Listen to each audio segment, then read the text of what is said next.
इसमें तो कुछ भी कोई भी नहीं आया अभी तो। आपको 4 जने हैं, आर्यन, चिरायु, रोहित, कन्ना, और 3 जने ही आए हैं, 7, 9 जने जा रहे हैं।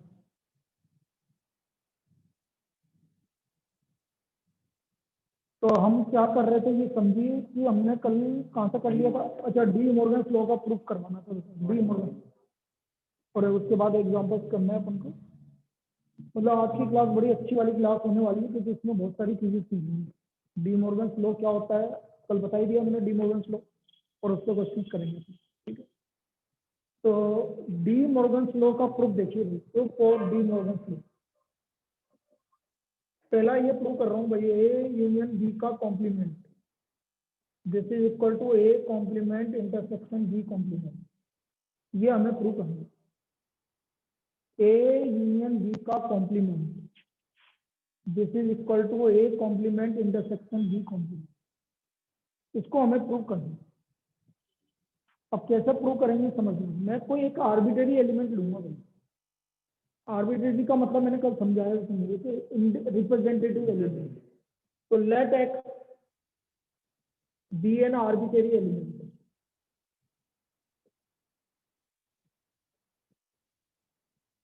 इन ए यूनियन बी का कॉम्प्लीमेंट। एक्स में एक आर्बिट्रेरी एलिमेंट ले रहा हूं ए यूनियन बी के कॉम्प्लीमेंट। तो इसका मतलब एक्स आपका ए यूनियन बी के कॉम्प्लीमेंट को बिलोंग करेगा। एक्स किसको बिलोंग करेगा भाई, आर्बिट्रेरी एलिमेंट, मतलब उसके अंदर से मेरे को लेना है। तो इसका मतलब x belongs to A union B का कॉम्प्लीमेंट। एक्स जो है वो ए यूनियन बी के कॉम्प्लीमेंट को बिलोंग करेगा। ठीक है, अब बेटा ये यदि ये ए यूनियन बी के कॉम्प्लीमेंट को बिलोंग कर रहा है, कॉम्प्लीमेंट को बिलोंग कर रहा है, तो बेटा ए यूनियन बी को नहीं करेगा क्योंकि इसके बाहर को कर रहा है ना। तो इसका मतलब ए यूनियन बी को नहीं करेगा। यहाँ तक कोई दिक्कत भाई? ए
एक्स ए यूनियन बी को बिलोंग नहीं कर रहा। बेटा ए यूनियन बी को बिलोंग नहीं कर रहा मतलब वो ए को भी बिलोंग नहीं कर रहा, दोनों को नहीं कर रहा। अब मैं इसको तुम्हें लिखने का तरीका मैं यहाँ बता देता हूँ तुम्हें। यहाँ पर आप कहीं भी रफ में लिख सकते हैं कि जब बिलोंग्स होता है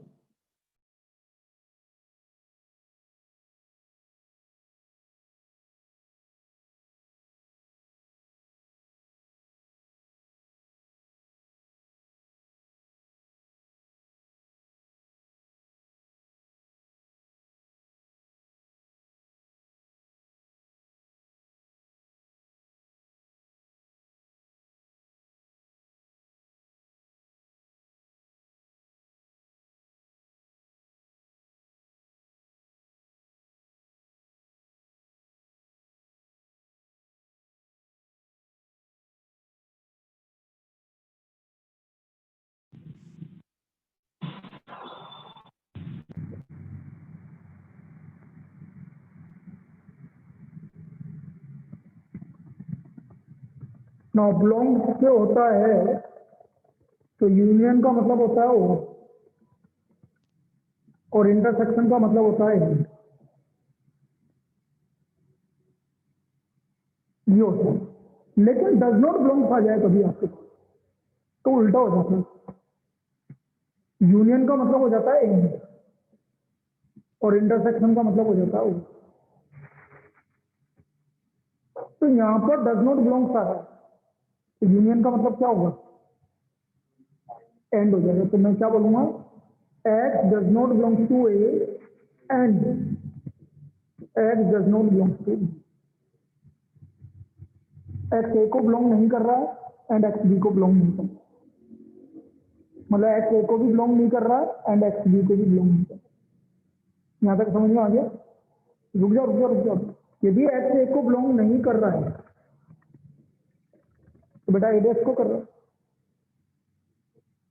ए को नहीं कर रहा है तो ए कॉम्प्लीमेंट को कर रहा है।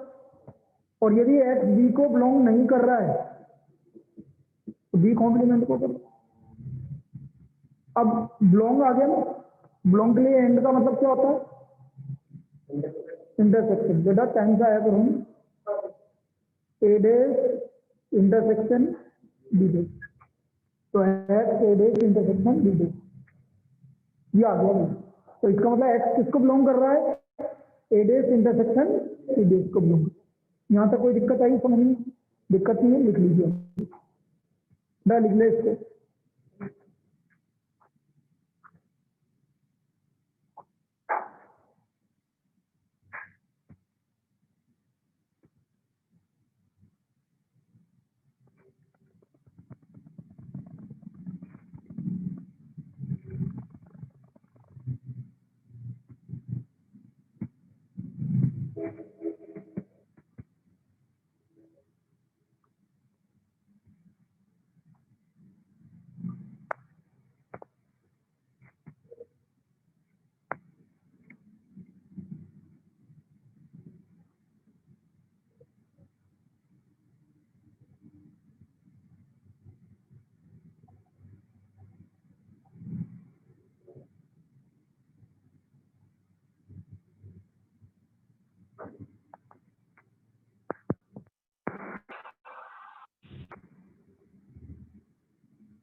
ये रीजन समझ में आ गया?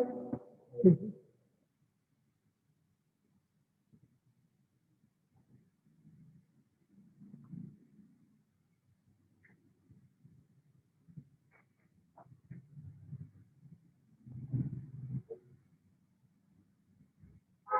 लिख लिया?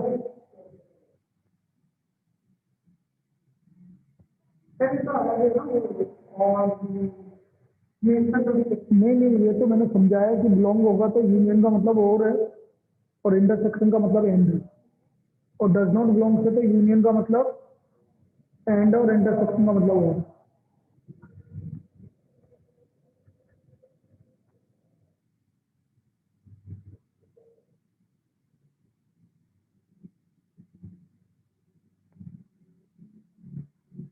अब देखो यहाँ तक तो आपका हो गया ये।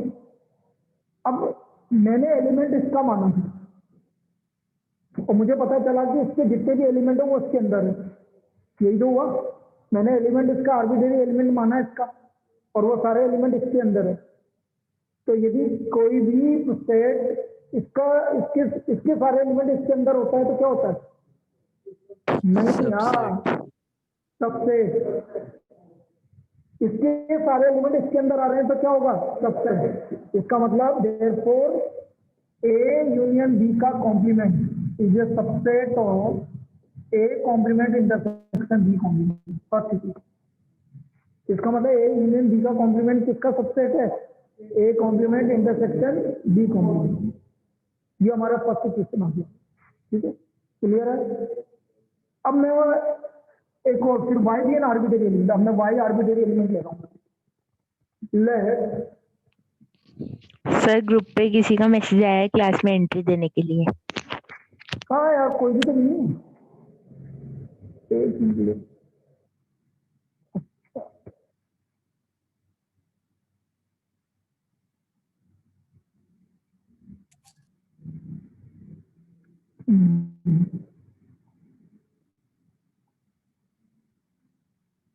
देखो अब let y be an arbitrary element. Let y be an arbitrary element.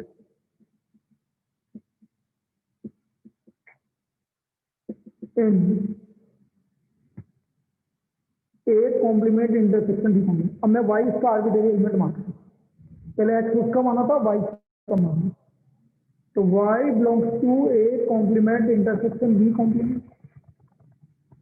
इसका मतलब y belongs to A complement intersection का मतलब y belongs to, यहाँ तो कोई दिक्कत नहीं.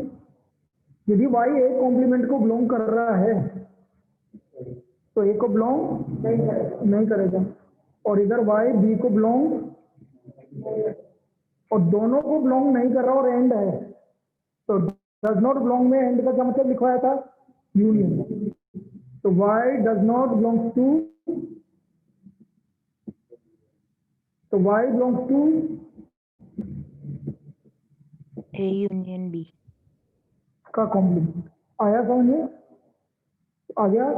इसका मतलब ये एलिमेंट इसका लिया था और इसका आ गया. तो therefore A complement intersection B complement is a subset of complement. अब बेटा यदि A B का भी सबसेट है और B A का सबसेट है तो ये तभी पॉसिबल है जब A और B आपस में क्या होंगे? इक्वल होंगे. From first and second A equal to, तो A यूनियन B का complement is equal to A complement intersection B. ये आपका प्रोसेस है. ये हमारा डी मॉर्गन लॉ का प्रोसेस है. This is the proof of De Morgan law.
ये पहले वाले का प्रूफ हो गया भाई. अब हम सेकंड वाले का प्रूफ देखते हैं.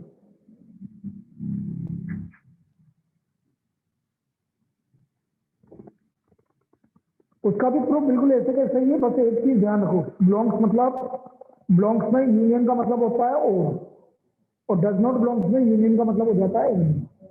उल्टा ऐसे कैसे ही इंटरसेक्शन का मतलब एंड होता है, लेकिन डज नॉट बिलोंग्स में इंटरसेक्शन का मतलब और होता है. बस जिसमें आपको सारी चीजें क्लियर हो जाएगी. सेकंड प्रूफ देखते हैं.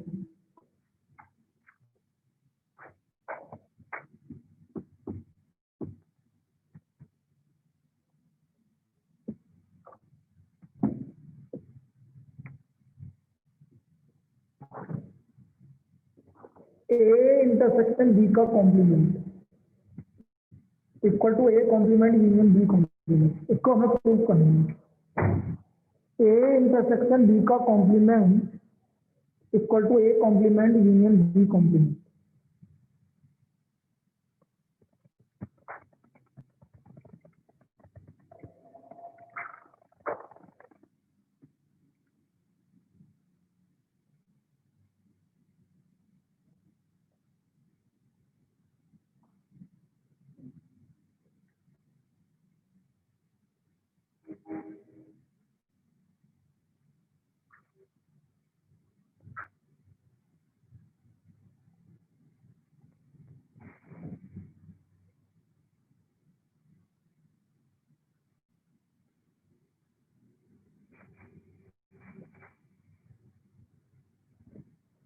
A intersection B का complement equal to A complement union B complement. Let X be an arbitrary element. An arbitrary element. And A intersection B का complement. A intersection B का complement.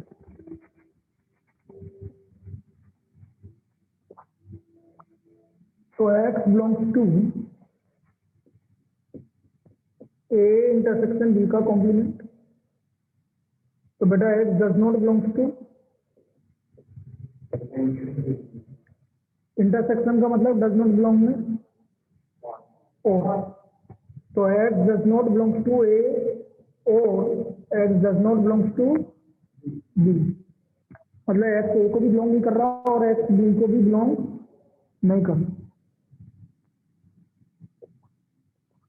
Now X belongs to A dash or X belongs to, so X belongs to A dash union B dash. तो वो आगे भी नहीं आगे ऊपर वाले. So therefore A intersection B का complement is a subset of A complement union B complement. First. Clear?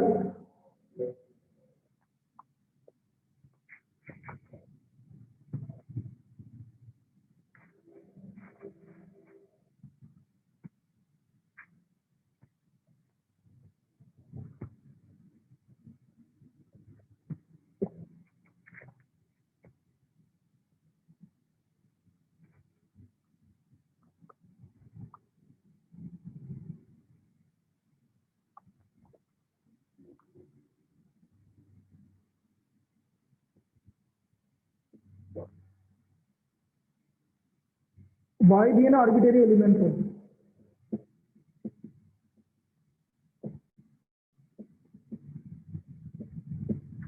A complement union B complement.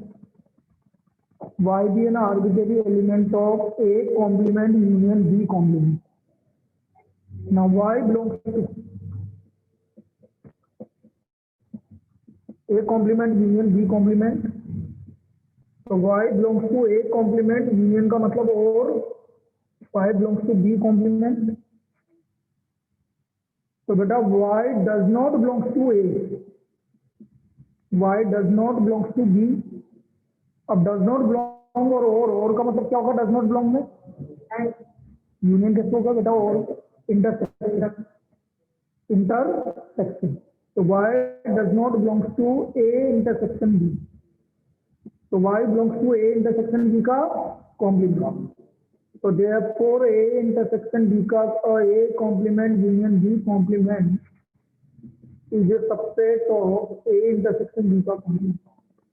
Second, from first and second.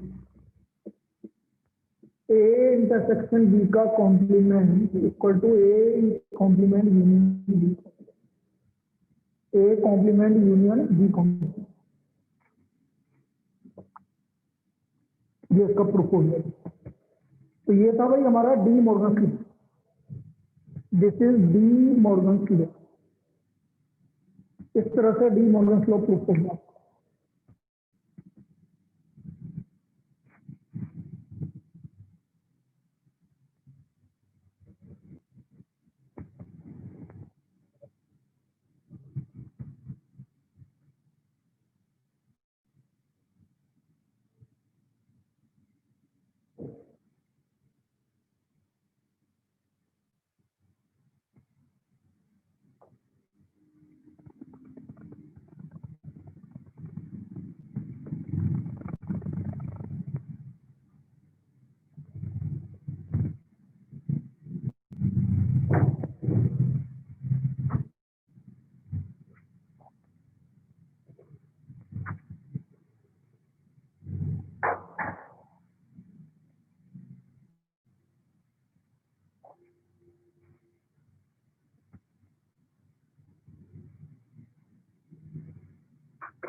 चलिए, तो ये तो हमारा डी मॉर्गन लॉ प्रूफ हो गया।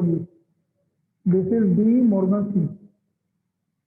अब ये डी मॉर्गन लॉ हो गया। अब मैं कुछ फॉर्मूले बता रहा हूँ, फिर हम क्वेश्चन करना चालू करते हैं। बस फॉर्मूले बता देते हैं लास्ट, वो फॉर्मूले आपके काम में आएंगे और वो कैसे हुआ वो देखते हैं, और फिर हमारे पास क्वेश्चन रह गए, चोरी हो गई पूरी। बेटा आज मैं ट्रिग्नोमेट्री का आपके क्वाड्रेंट रूल बताऊंगा। किसी को क्वाड्रेंट रूल देखना है तो मुझे बता देना, ठीक है। यदि आता है तो कोई दिक्कत नहीं है, लेकिन किसी को क्वाड्रेंट रूल देखना है तो 3 से 3.5 के बीच में मैं क्वाड्रेंट रूल बताऊंगा।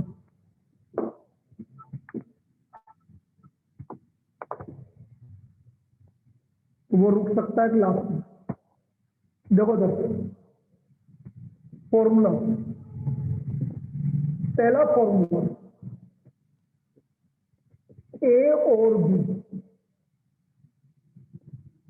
इसको हम और का मतलब अभी बता ही दिया था मैंने। तुमने क्या बताया था बेटा? अरे हाँ, union A union B, general union. तो इसका फॉर्मूला होता है बेटा n A plus n B minus n A intersection B. क्यों होता है अभी समझा दूँ। This is n A union B, n A plus n B minus n A intersection B, n A plus n B minus n A intersection B. This is n A union B. Clear है? लिख लीजिए, n A plus n B minus n A intersection B. आया कैसे, मैं समझाता हूँ। जैसे ये आपका देखो जैसे ये हमारा वेन डायग्राम ले लिया मैंने, ये है, ये बी है, तो वो मैंने इसमें ए बी सी ये 3 एलिमेंट मान लिए। अब यदि मैं एन ए यूनियन बी की बात करूं तो मतलब दोनों को मिला के, तो यदि मैं एन ए लेता हूं तो बेटा एन ए तो हो गया ए प्लस बी। एन ए क्या हो गया? ए प्लस बी हुआ कि नहीं हुआ? और यदि मैं एन बी लेता हूं बी प्लस सी, तो कौन 2 बार आ गया? बी। बी दोनों में आ गया, जबकि आना कितनी बार चाहिए था? तो एक बार हटाना पड़ेगा ना। तो ये बी क्या है? इंटरसेक्शन है कि नहीं दोनों में?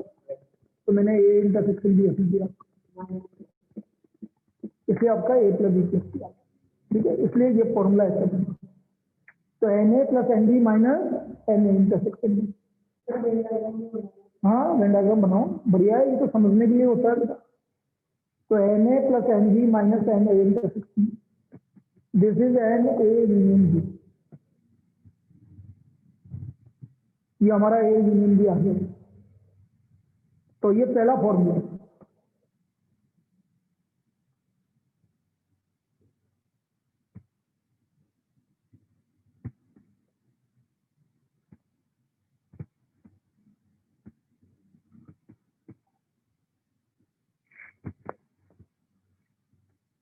Second formula,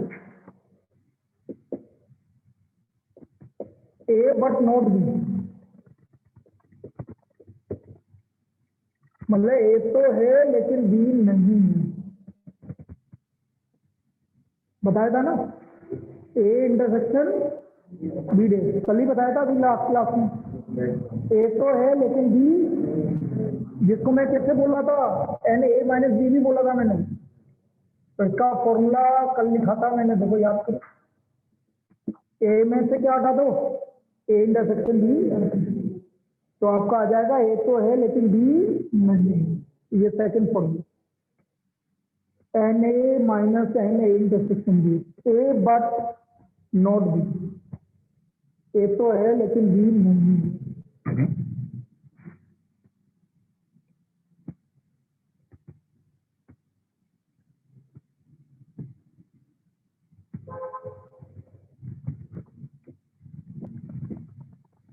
third, B but not है, बी तो है लेकिन ए, मतलब बी माइनस ए,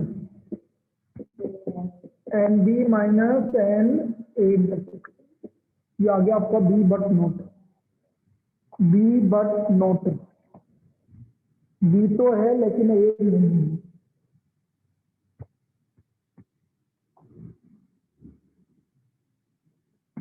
तीन जने एस्पिरेंट है आज में, तीन नहीं, एक तो दिया, एक अक्षर, दिया, अक्षर और ध्रुव, ठीक है। आज मैंने अभी दिया से उस दिन बात भी की थी बेटा कंगना से, कंगना क्या पता फिर भी, क्या सर? मैंने दिया से बात भी की थी एक दिन। सर वो शायद शादी में है ना? हाँ ऐसा ही बोला उसने। अब पूछना पड़ेगा, ये क्या मेरिट के सीजन कुछ ज्यादा ही चल रहा है अभी 12th में भी एक दो जने गायब ही हैं चक्कर।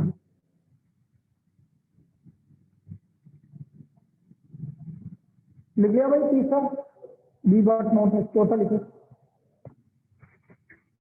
Neither A nor be, neither A nor be,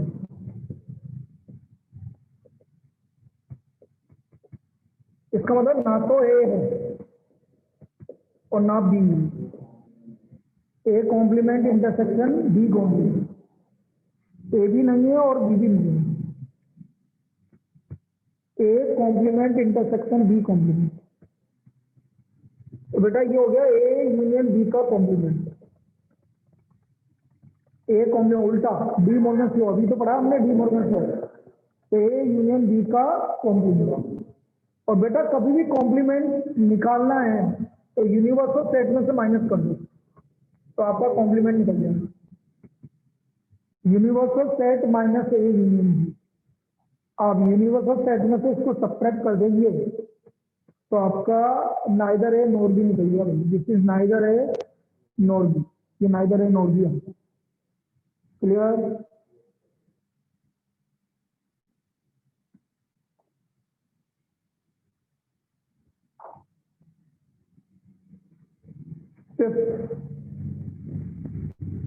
note ए और नोट बी,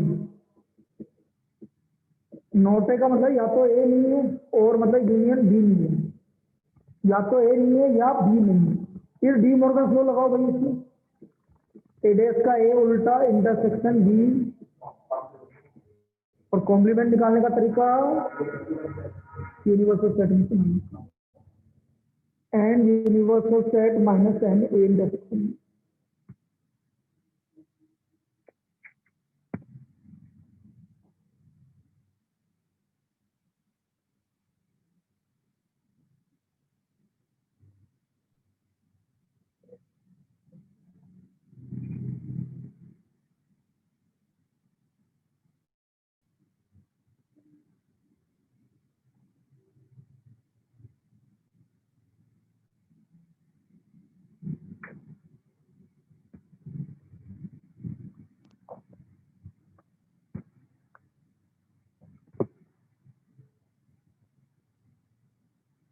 तो ये कुछ फॉर्मूले थे जो हमें यूज करने थे, ये कुछ फॉर्मूले हैं जो हमें यूज करना है। अब मैं क्वेश्चंस करवाना चालू कर रहा हूँ, तो पहले मैं वेन डायग्राम और इससे करवा दूंगा, मैं दोनों तरीके से आपको प्रॉब्लम बताऊंगा कि कैसे कर सकते हैं अपन, जो आपको अच्छा लगे वो करना। फिर उसके बाद एक्स्ट्रा क्वेश्चन, मतलब आपके आज मंडे ट्यूसडे मतलब कल भी चलेगा, कि देखेंगे परसों का कि कुछ बच रहा है कि नहीं बचा, लेकिन सारी टाइप की प्रॉब्लम करेंगे भाई। हाँ, जितनी भी टाइप की बन सकती है उतनी सारी टाइप की करेंगे ताकि आपको चीजें समझ में आए। चलिए, अब बेटा आप ये मत देखना इस साल क्या हट गया, इस साल अब हटने में तो बहुत कुछ हट गया है इसमें। जैसे वो उसने फॉर्मूले हटा दिए, डी मॉर्गन फ्लो हटा दिया, लेकिन आगे फिर अगले साल क्या करोगे? अगले साल तो काम आएगा सारा। हाँ, इस साल के पेपर में नहीं देंगे, अगले साल कौन सा हट जाएगा वो? तो वो तो अगले साल तो आएगा इसमें, इसलिए तो करना तो पड़ेगा इसमें। तो अपन तो पूरा ही करेंगे जो भी है। लिखिए भाई first problem. In a group of 50 people, in a group of 50 people, 35 speak Hindi,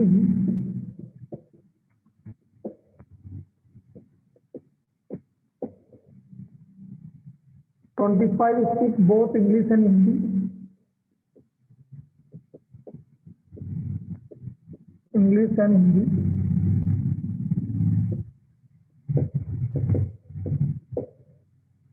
and all the people, and all the people speak at least one of the two languages. Speak at least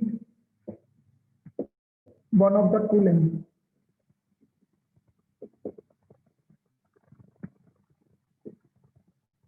How many people speak only English? How many people speak only English and not Hindi? How many people speak English? How many people speak English? Speak English. ये निकालना है। तो मैं पहले फॉर्मूले से बताऊंगा बेटा, क्योंकि मैं फॉर्मूले पे ज्यादा बेटा दूंगा तुम्हें, क्योंकि फॉर्मूला ज्यादा इंपॉर्टेंट है। क्योंकि फॉर्मूले से समझ में आ जाएगा तो बाद में दिक्कत नहीं होगी। अब देखो कैसे। Let A equal to people speak English, number of people speak English, या पीपल स्पीक इंग्लिश, बस ये लिख दो इंग्लिश।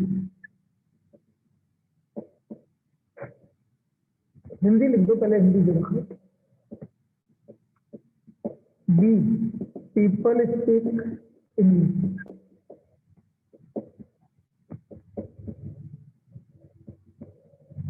तो बेटा एन ए कितने हिंदी कितने लोग बोल रहे हैं? 35। एन बी निकालना है आपको। N A intersection B given है आपको 25, और एन ए यूनियन बी भी गिवन है, क्योंकि कुछ ना कुछ तो बोल ही रहे हैं सब। 50 एन ए यूनियन बी भी गिवन है आपको 50। एन ए गिवन है, एन बी निकालना है, n A intersection B given है, और n A union B total.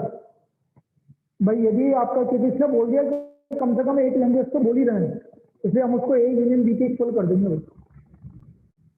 अब मुझे पता है एन ए यूनियन बी, अभी फॉर्मूला लिखा था मैंने, n A plus n B minus n A intersection. तो ए यूनियन बी हो गया 50, एन हो गया 35, एन बी निकालना है, और ये हो गया 25। तो बेटा एन बी की वैल्यू 40 आ गई यार। इसका मतलब कितने पीपल इंग्लिश बोल रहे हैं? 40। तो देयरफॉर 40 पीपल स्पीक इंग्लिश। तो ये तो पहला आंसर आ गया भाई। ठीक है, कोई दिक्कत बेटा? दिमाग से लिख लो यहाँ पर। चलो आंसर लिखो, देयरफॉर 40 पीपल स्पीक इंग्लिश, ये लास्ट में लिखो। Therefore 40 people speak English.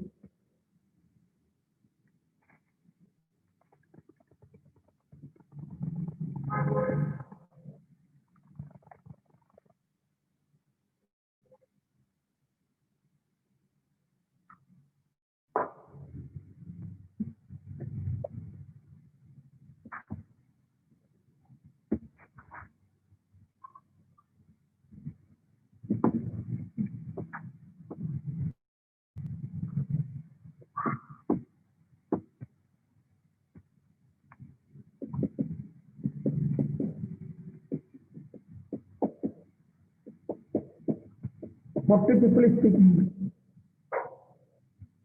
40 लोग इंग्लिश बोल रहे हैं।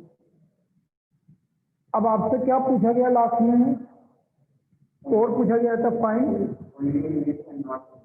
ओनली इंग्लिश नॉट हिंदी, मतलब only English but not Hindi.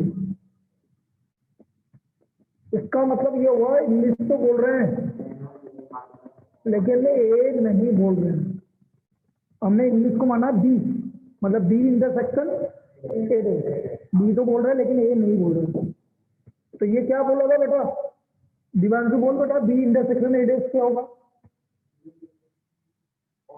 B तो है लेकिन ए नहीं, इसका फॉर्मूला क्या होगा? एक मिनट, अब कैसे याद नहीं रखना, घटना नहीं है, क्या है, क्या है इसमें, क्या है? बी है तो बी है, बी के साथ कौन नहीं है तो बी के साथ ए, मतलब दोनों का कॉमन है, सिंपल सी बात। बी इंटरसेक्शन ए डेस, मतलब बी तो है लेकिन ए, एन बी कितना है आपका, कितना है एन बी, और दोनों का कॉमन कितना है? इसका मतलब 15 लोग ऐसे हैं जो सिर्फ क्या बोल रहे हैं, इंग्लिश बोल रहे हैं, हिंदी नहीं बोल रहे। आगे समझे फॉर्मूला? तो therefore 15 people speak only English, 15 people speak only English but not Hindi। ये हमारा फॉर्मूला वाला मेथड है और यही मुझे ज्यादा अच्छा लगता है। मैं अभी वेन डायग्राम मेथड से भी बता दूंगा। हाँ वो इजी है लेकिन वो हर एक के लिए इजी नहीं होता।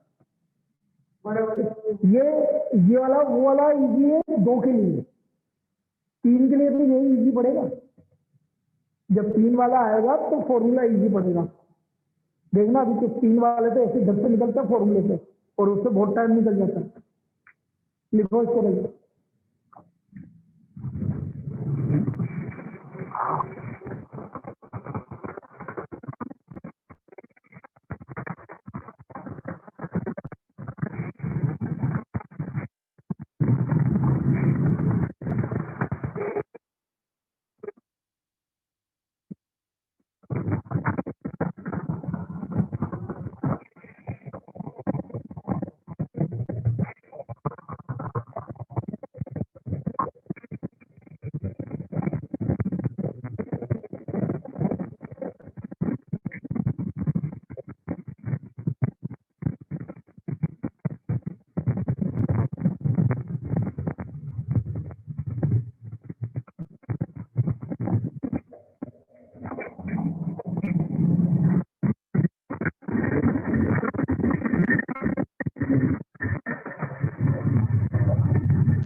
चलिए आगे अगला प्रॉब्लम। यहाँ पहले इसका वेन डायग्राम मेथड बता देता हूँ।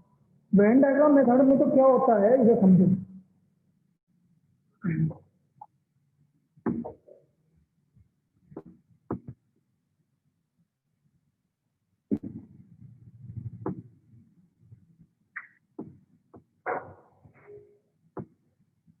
वेन डायग्राम मेथड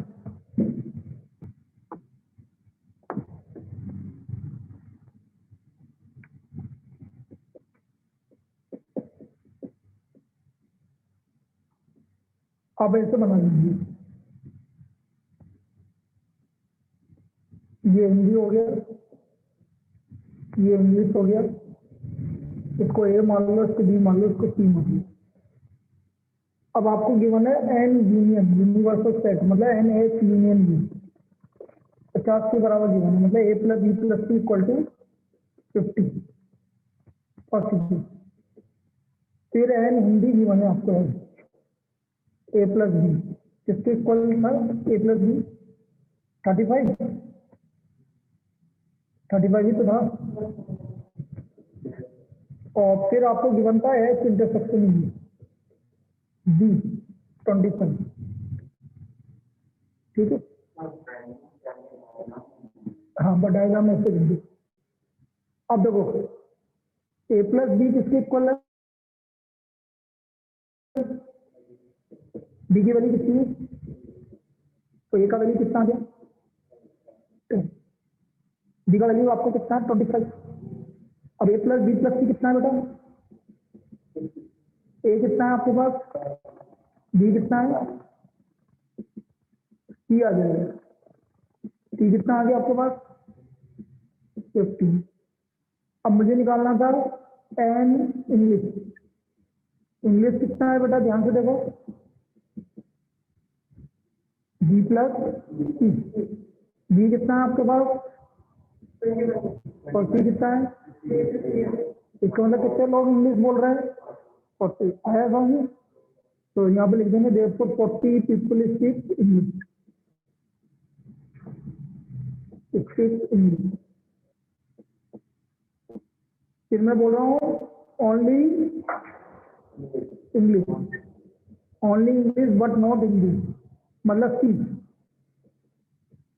मतलब सी की वैल्यू कितनी आ रही है? 15। मतलब 15 लोग सिर्फ ओनली इंग्लिश बोलते हैं। तो ये हमारा वेन डायग्राम मेथड है बेटा।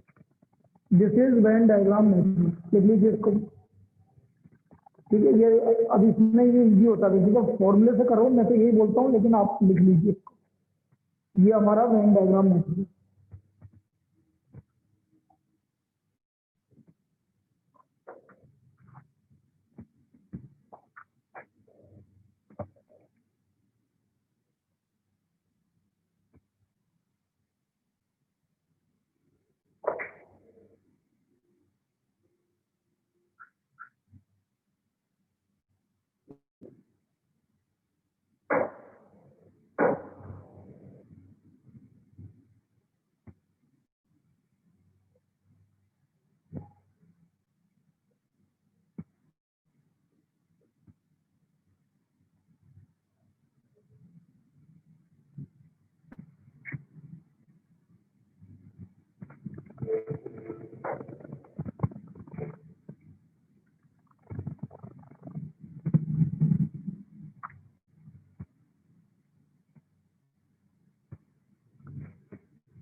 Clear?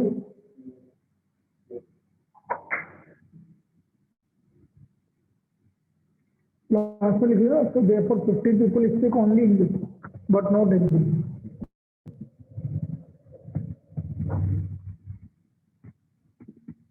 Only English but not English.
Next,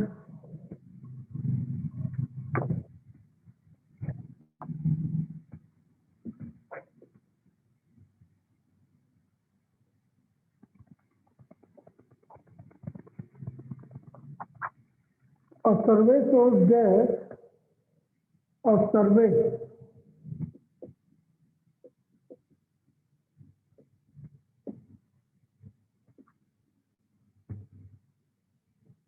63% of the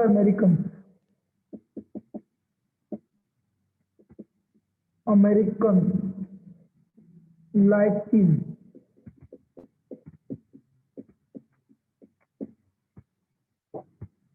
76% like apples.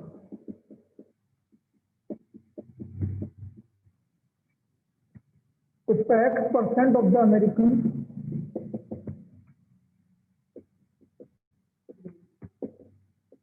like cheese, both cheese and FT.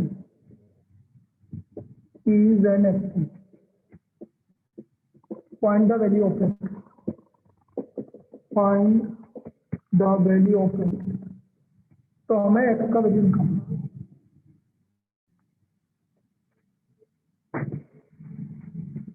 भाई X का वैल्यू क्या आएगा, हमें ये निकालना है। अब देखना कैपिटल है अमेरिकन लाइक चीज,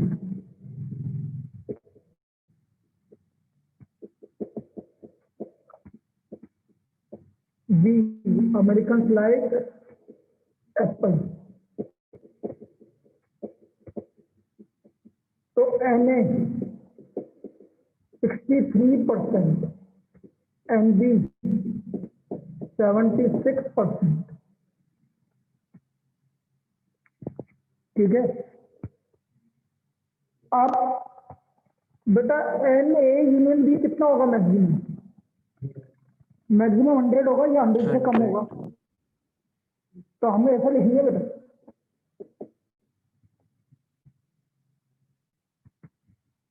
अच्छा NA इंटरसेक्शन B आपको X% गिवन।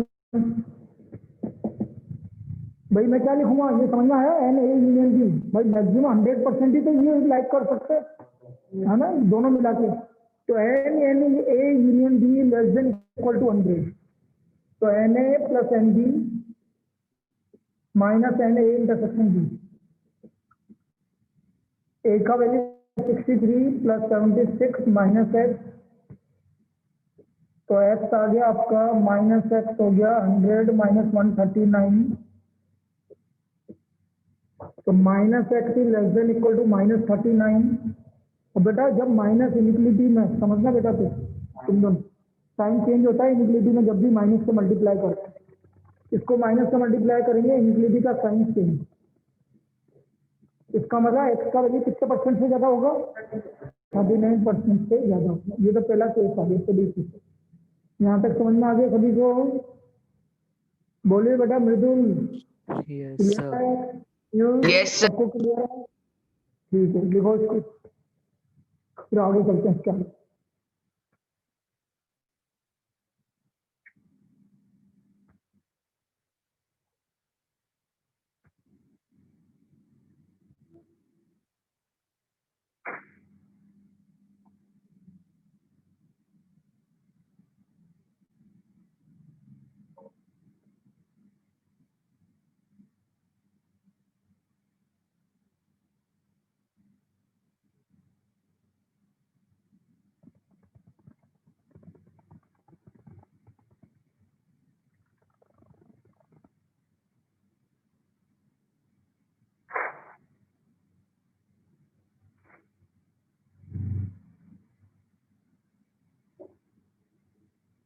अब बेटा यहाँ पर जो सेकंड पार्ट है, दोनों का कॉमन क्या होगा? मैक्सिमम कॉमन कितना होगा? तुम दोनों में से बताएगा और कोई नहीं बोलेगा। तू बताएगा बेटा, मैक्सिमम कॉमन कितना हो सकता है? उसके बोलो भाई, कितना अमेरिकन मैक्सिमम ऐसे होंगे जो दोनों लाइक करेंगे? मैक्सिमम, इससे ज्यादा नहीं कर सकते। कितना होगा?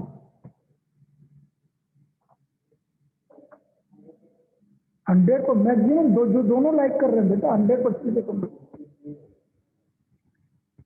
सर 63।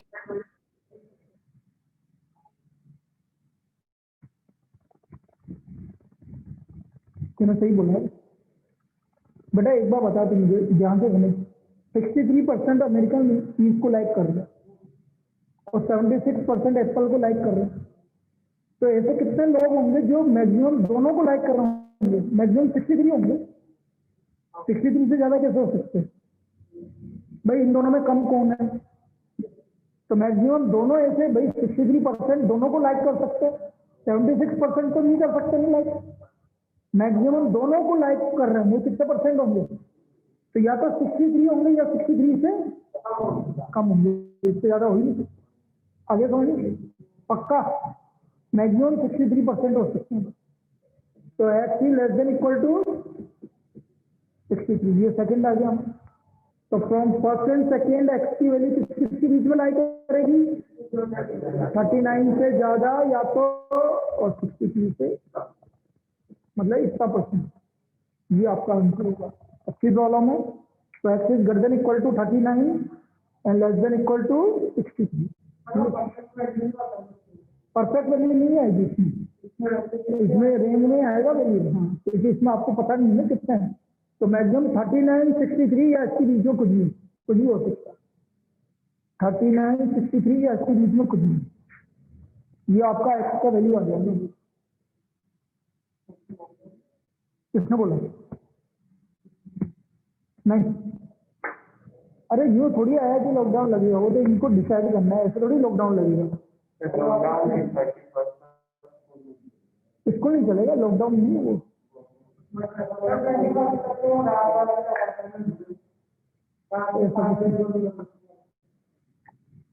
कंटेनमेंट जोन जो होंगे उसमें लॉकडाउन लगा सकते हैं, हाँ, बस ऐसा नहीं है कि लॉकडाउन लग जाएगा। लॉकडाउन अब नहीं लगेगा, क्योंकि लॉकडाउन लगाने का कोई मतलब नहीं। अब जो होना था वो हो गया, वो पहले भी लगाना नहीं चाहिए था वैसे कायदे, उसका कोई मतलब ही नहीं। चलिए भाई, तो ये तो आज का पार्ट हो गया। होमवर्क लिखो भाई, होमवर्क अब इम्पोर्टेंट है। अभी तक मैंने चेक इसलिए नहीं किया क्योंकि उनको करने का, आप करो तो बढ़िया, नहीं करो तो ठीक है, करना चाहिए था, लेकिन नहीं करेंगे तो भी चल जाएगा, क्योंकि ऐसा कुछ भी नहीं था उसमें। होमवर्क होती थी सब, ठीक है। अब एक्सरसाइज आपको, अब मैं कल चेक करूंगा भाई, कल का होमवर्क चेक होगा। एक्सरसाइज 1.6 ये आपको कल करके लानी है। 8 ही तो क्वेश्चन है बेटा, पूरी विद एग्जाम्पल, विद एग्जाम्पल मतलब 24, 25, 26, 27, तो 8, 4, 12 क्वेश्चन है, ठीक है। ये आपको कल करके लाना, ठीक है। आपको ऑनलाइन भी सुन लिया सबने। एक्सरसाइज 1.6 विद एग्जाम्पल कल आपको करना है, ये आपका होमवर्क है। अब मैं 3 मिनट के लिए रुक रहा हूँ, जिसको लीव होना है वो लीव हो सकता है, क्योंकि मैं दोबारा पढ़ा रहा हूँ। और जिसको रुकना चाहे तो मैं इसलिए बोल रहा हूँ कि भाई कोई ये नहीं बोला कि सर हमने तो बोला ही नहीं आपने पढ़ाने के लिए, तो मैं ऐसा बोल रहा हूँ। नहीं पढ़ना चाहें तो ये आपकी इच्छा, क्योंकि मैं अभी थप्पड़ खाएगा तू तो बैठ बेटा, यहाँ तेरे को थोड़ी जाना दूंगा, तू तो तेरे से तो मुझे विशेष प्यार है, तेरे को नहीं जाने दूंगी।